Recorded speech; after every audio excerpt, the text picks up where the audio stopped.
You shall not cross the line. Unless, of course, it was totally motivated and you meant to do so, but otherwise, you shall not cross the line.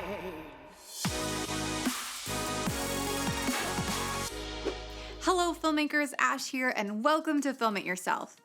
If you've ever been on a film set, you might have heard of the mysterious concept of crossing the line. And while this might seem like a mystifying idea, it's actually fairly simple to understand and execute. So let's go over what the 180-degree line rule is and even talk about some exceptions where you can break it.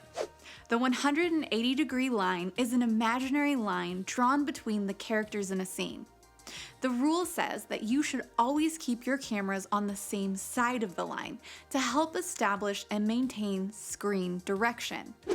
By doing this, the eye line for both characters will always be the same, and it will look as if they are looking at each other. For example, here in this wide shot, we establish the line through the two characters. The character on the left is always looking left to right, while the character on the right is always looking right to left. By keeping the camera on the same side of the line, we can maintain that eye line in close-ups.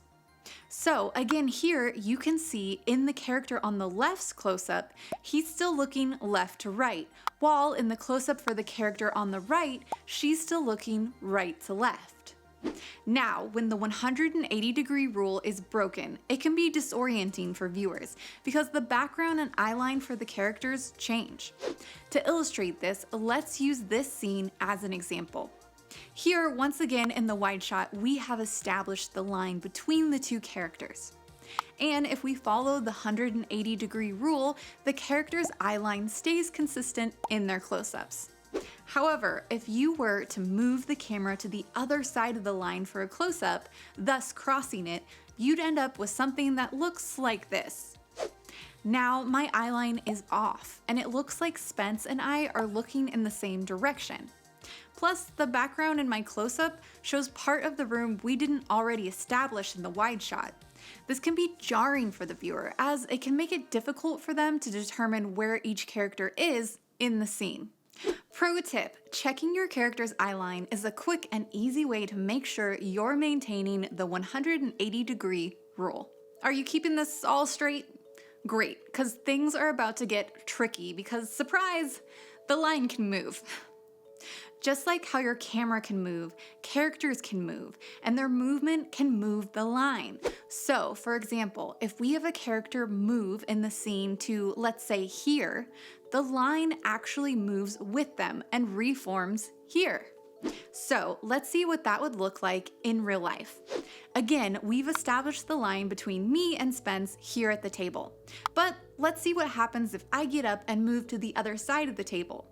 Because I'm physically moving the 180-degree line, and now the line is here. Okay, so now that you understand how to follow the 180-degree rule, let's talk about when you can break it. Let's go back to our scene again and see how crossing the line could work. This time, instead of me moving, let's dolly the camera past Spence's head and cross the line. Now, you can see I'm no longer looking left to right and instead looking right to left. This works, however, because we as the audience got to see the physical movement of the camera crossing the line. Now, of course, anytime you cross the line, you want to make sure that it's story motivated. For example, maybe it's a chaotic scene and you want your audience to feel disoriented. Maybe you want your audience to feel uneasy, like something has gone wrong.